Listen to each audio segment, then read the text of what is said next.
बहुत सारे लोग ये सवाल पूछ रहे हैं कि पाकिस्तान से बाहर चले जाना चाहिए क्योंकि पाकिस्तान की हालत अब ठीक नहीं है। तो मेरा उनको जवाब ये था कि अगर आप पर्सनल कोई क्राइसिस फील एक्सपीरियंस कर रहे हैं अपनी लाइफ के अंदर, then please, and if you have an opportunity outside, then there is no point in staying here. For example, if you are unemployed और आपकी फैमिली सफ़र कर रही है बिकॉज ऑफ योर अनएम्प्लॉयमेंट, तो you should go, and if you have a very good opportunity somewhere outside. और दूसरी सूरत हाल ये हो सकती है कि खुदा न खास्ता कोई आपको थ्रेट कर रहा है और आपकी फैमिली और आपकी लाइफ जो है वो ख़तरे में है, तो eventually you have again a very good reason. अच्छा, इंटरेस्टिंगली, जितने लोगों को भी मैंने जाते हुए देखा है पिछले कोई 5-6 सालों के अंदर, उनमें से किसी को भी इस तरह के मसाइल नहीं थे। All of them were doing good jobs.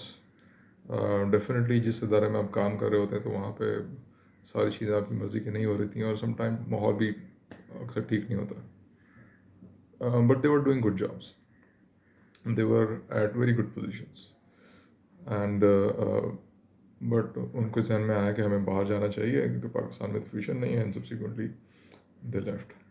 अब इंटरेस्टिंगली, जो बंदा जा रहा है पाकिस्तान से बाहर, तो वो ऑलरेडी लाखों रुपए कमा चुका है, लाखों रुपए उसकी सेविंग्स हैं। और ख़ुद जाना, फिर खुद जाके फिर फैमिली को लेके जाना, फिर फैमिली को सेटल करना, मतलब this require lots of financial muscle. और अगर आपके पास ये फाइनेंशियल मसल नहीं है, then obviously it is not possible for you to go outside. बहुत सारे लोग बेचारे जो परेशान हैं फाइनेंशियली, उनके पास इतने पैसे नहीं हैं कि वो जा सकें पाकिस्तान से बाहर। तो इवेंचुअली जो लोग जा रहे हैं, इसका मतलब ये है कि they already have the money to buy tickets, money to buy tickets for their families. Some time they themself first go, उसके बाद फिर वहाँ जाके काफ़ी अर्सा वो रहते हैं, 2-4 महीने, उसके बाद फिर फैमिली को यहाँ से शिफ्ट करा देते हैं। तो financially they are already stable. अच्छा, अब ये सूरत हाल नज़र आ रही है। अच्छा, interestingly, I I had a कि मैं मतलब बहुत सारे एंगल से मैं चीज़ों को देख रहा होता हूँ। तो when ever if I have a conversation with any individual जो जिस तरह की बातें कर रहा है कि पाकिस्तान से बाहर चले जाना चाहिए, यहाँ बहुत हालात ख़राब हैं, तो टिपिकली उनकी age bracket is in their early 20s। I mean, I am talking about those people जो अभी यहीं हैं और जो जाना चाहते हैं और जो अभी तक गई नहीं। इससे पहले जो मैंने सूरत हाल बताई थी, वो ऑब्वियसली वो ज़्यादा सीनियर लोगों की थी। तो अब वो जो 20-22 साल का जो एज ब्रैकेट है जो इस तरह की बातें कर रहा है, they don't have a very good basis to make this decisions. Even जो लोग गए हैं पिछले 5-6 सालों में, जिनको मैं देख रहा हूँ, उनके पास भी दे don't have a very good reason except for the fact कि दे हैड दिस परसेप्शन कि सूरत हाल पाकिस्तान से बाहर इंग्लैंड में मिसाल के तौर पे बेहतर होगी, उनको ज़्यादा अच्छे पैसे मिलेंगे, और जो लाइफ स्टैंडर्ड है आपका वो बेहतर हो जाएगा, अच्छी गाड़ी आप चलाएंगे। और क्योंकि पाकिस्तान तो वैसे ही थर्ड वर्ल्ड कंट्री और वो फर्स्ट वर्ल्ड कंट्री है, then subsequently your life will improve, and आपके जो बच्चों का फ्यूचर जो है वो भी सिक्योर हो जाएगा। अभी सारी जो पूरा नैरेटिव है, दिस इज प्योरली सब्जेक्टिव। अगर प्योरली सब्जेक्टिव अगर आप नहीं भी कह रहे तो it is more subjective than it is objective, because इसके अंदर बहुत सारे वेरिएबल्स हैं जिसके अंदर आप ये अज्यूम कर रहे हैं कि your life is going to be better, और उस बेटर का एक कॉन्सेप्ट आपके जहन में है, and according to that criteria things will improve. Interestingly, इस पूरी इक्वेशन के अंदर, मतलब अगर आप मिसाल के तौर पे, there are definitely conditions, there are definitely countries जहाँ, अफ़गानिस्तान है मिसाल के तौर पे, अभी सूरत हाल फ़लस्तीन और गाज़ा में बहुत खौफनाक चल रही है। अफ़गानिस्तान को हमने देखा कि काफ़ी जंग होती रही वहाँ पे।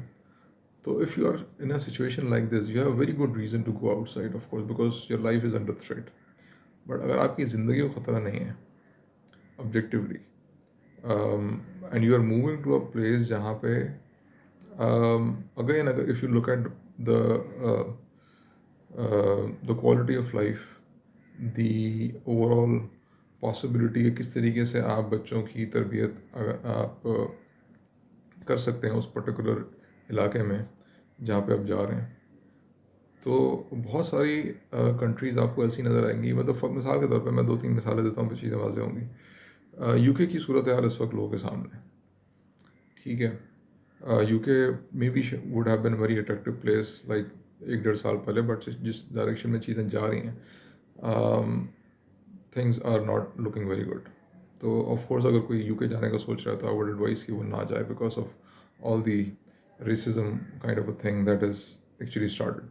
ये जो रेसिज्म वाला मसला वहाँ पर अभी का नहीं, मतलब this is very old. Covid से पहले भी इस तरह की वेव्स आ रही थी, बट कोविड ने एक तरह से इस पूरी जो वबा है, एपिडेमिक को ब्लॉक कर दिया। दुनिया इस डायरेक्शन में जा रही है ग्रेजुअली। उसकी क्या वजूहत है, उसके पीछे बहुत सारे इकोनॉमिक फैक्टर्स भी हैं, इनसिक्योरिटीज़ भी हैं, सोशल मीडिया ने लोगों को इनसिक्योर कर दिया ज़्यादा। तो वो पूरे अलग एनालिसिस है, but overall if you look at these places, तो वहाँ पर जो एक्सट्रीमिस्ट एलिमेंट्स हैं, फार राइट और फार लेफ्ट, उसमें इजाफा हो रहा है। लोग अपने से ऐसे इंडिविजुअल जो उनसे अलग है, मिसाल के तौर पे if you are a Pakistani, if you are Indian, if you are going to UK, if you are going to USA, you going to some other European country, तो देर आर प्लेसेस जहाँ पे you will not be welcomed, और at least बहुत सारे लोग ऐसे होंगे जो आपको नेगेटिवली देख रहे होंगे because you belong to some other place. Xenophobia कहते हैं उसको। तो जीनोफोबिया के अंदर ग्रेजुअली इजाफा होता हुआ नज़र आ रहा है। उसके पीछे क्या वजूहत हैं, उसका एक अलग एनालिसिस करना पड़ेगा। Of course this is not the time to do this. America में बहुत सारे ऐसे शहर हैं, बल्कि इनफैक्ट ओवरऑल जो सिचुएशन है स्कूलों की, I mean if you ask me कि क्या मैं अपने बच्चों को अमेरिका के किसी स्कूल में ले जाके वहाँ पे पढ़ाना पसंद करूँगा, तो answer is clear no. Situation in Pakistani schools is significantly better as compared to the schools in USA. एक तो ये LGBTQ वाली कहानी चल रही है, बुलिंग वाला एक फैक्टर बहुत सारे स्कूलों में वहाँ एग्जिस्ट करता है। बहुत खौफनाक किस्म की बुलिंग होती है। मेरे कुछ जानने वाले हैं, मतलब लोगों से बातचीत होती है यूएसए में।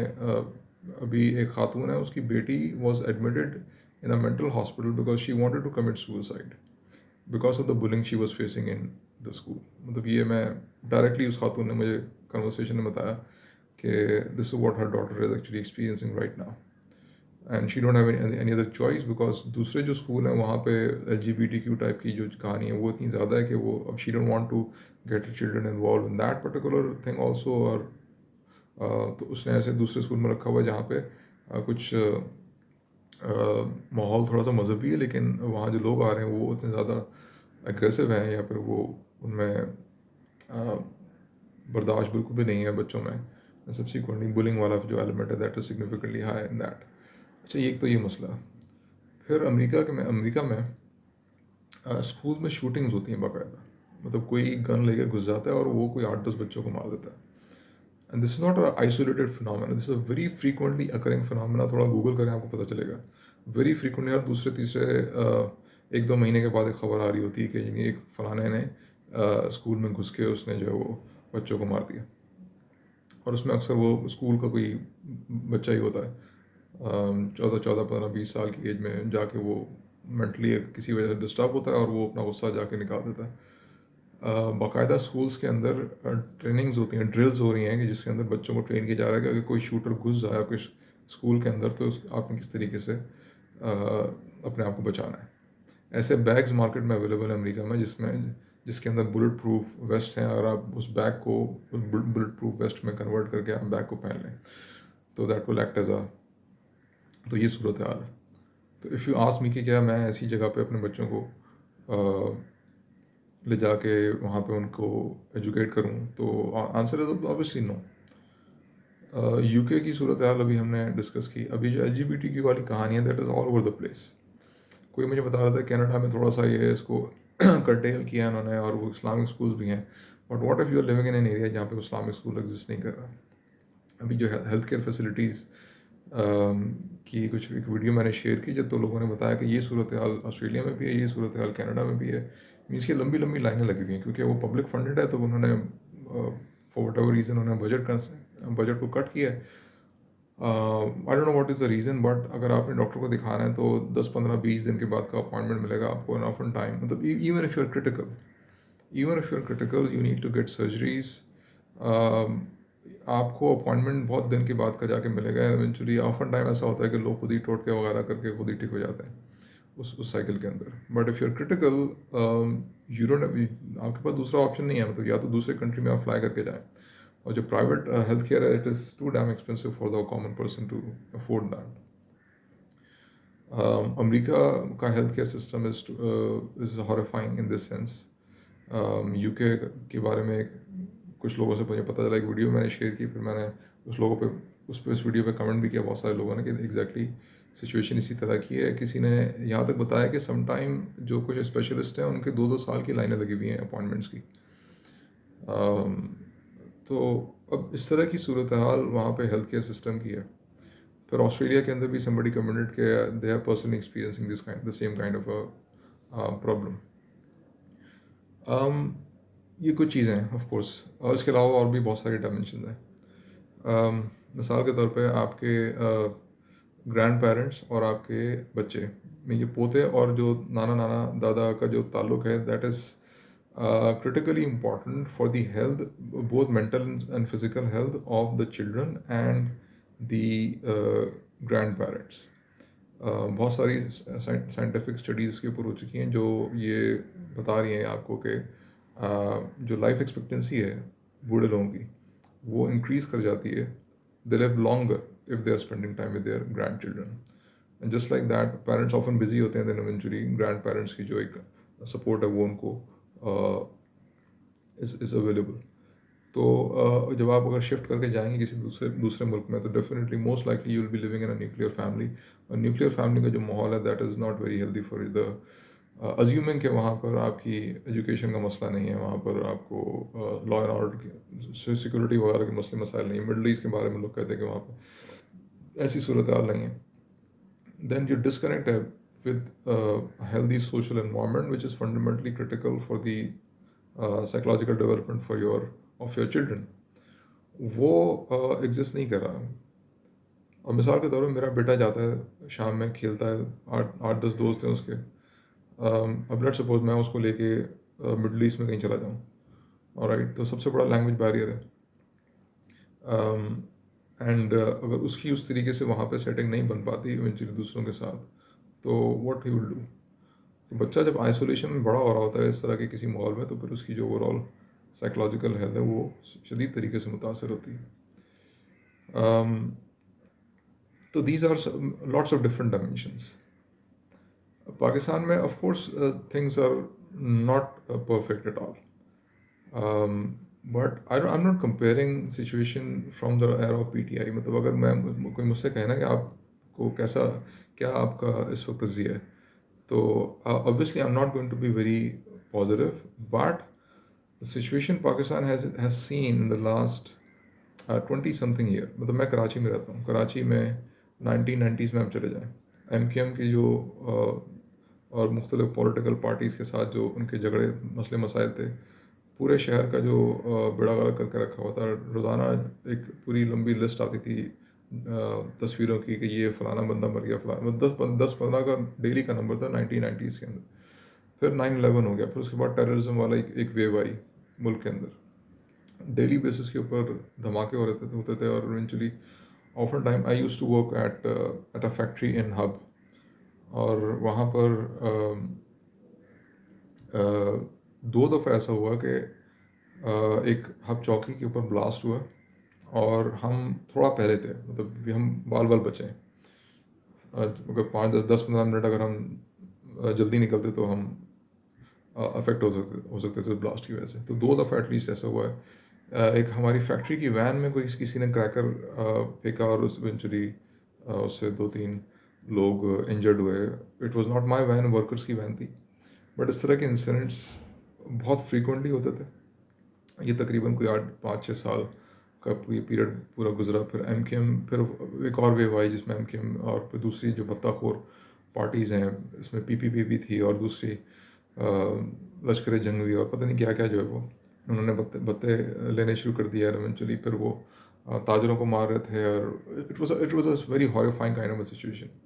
बेनज़ीर की जो assassination हुई थी, तो I was coming from my office to my home, और रास्ते में इतना ट्रैफिक जैम था कि गाड़ी जो है 15-20 मिनट तक खड़ी रही।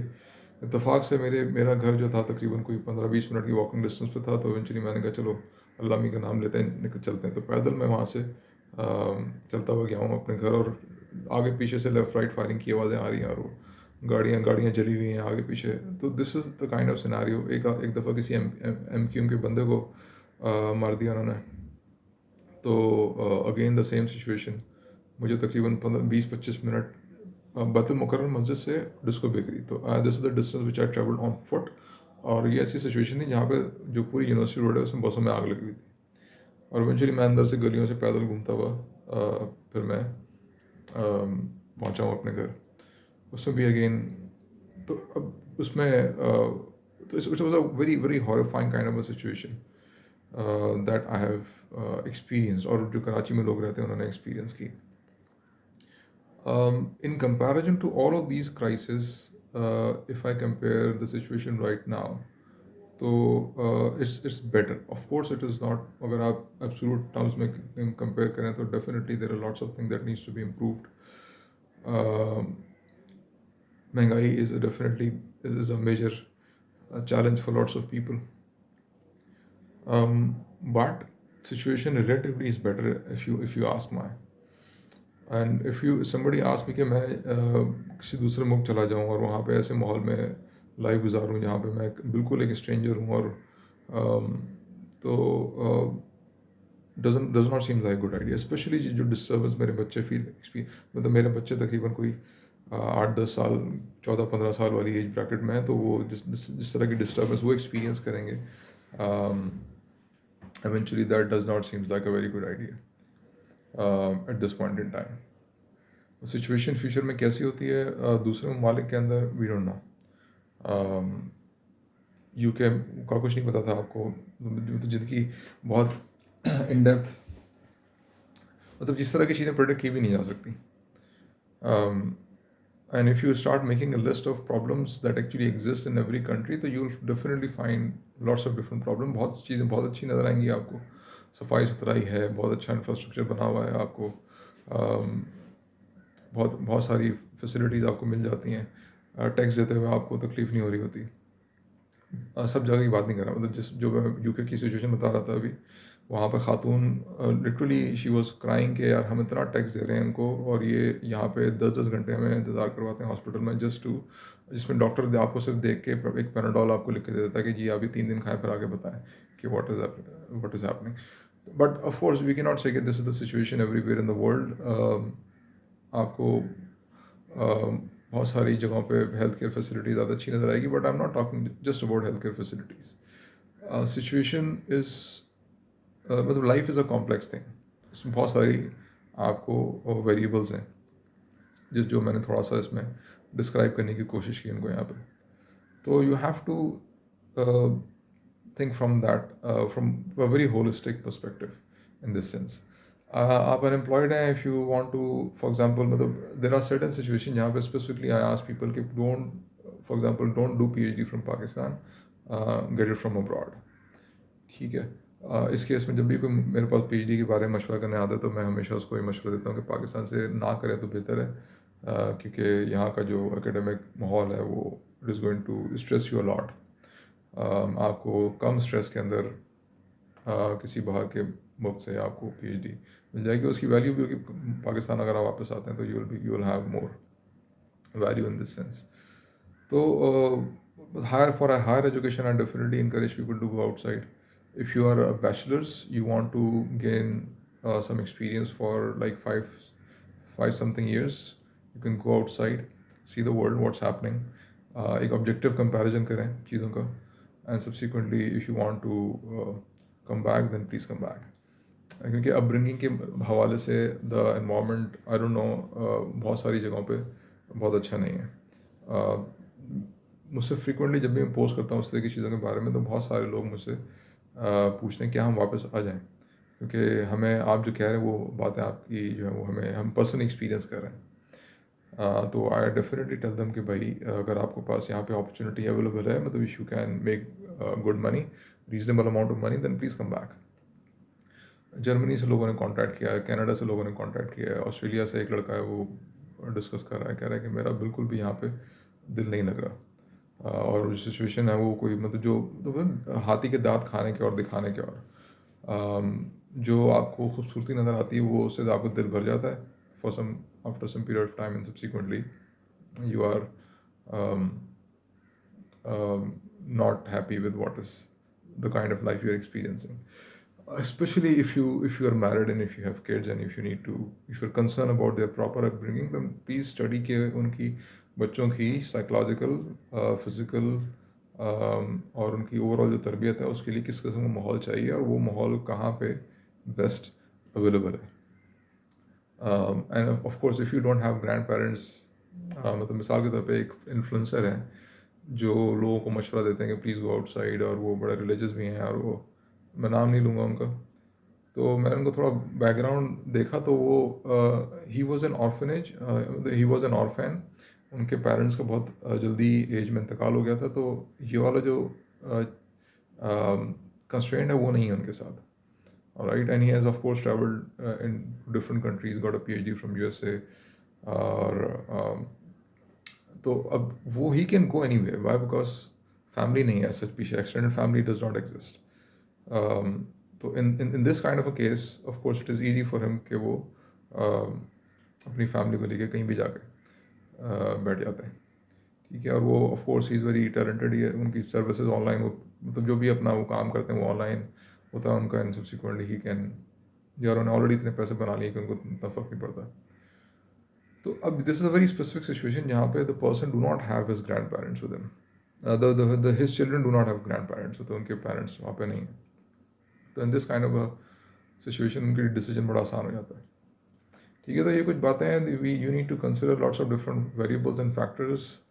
इसमें एक और डायमेंशन भी है, वीडियो थोड़ी लंबी हो गई है, मे बी शायद मैं चले अगर लंबी हो गई है तो एक और मैं पॉइंट इसमें ऐड कर दूँ। You need to ask yourself why do you exist, आपकी ज़िंदगी का मकसद क्या है। ऑलराइट, पैसा ऑफ कोर्स अगर आप कमा रहे हैं ऑलरेडी, मतलब if you have enough money to buy a ticket and go outside and stay there for a month, तो आपके पास already enough, you already have, तो maybe it is very much possible कि you are not suffering from financial challenge. Basically it is very much possible that you might be suffering from an existential crisis.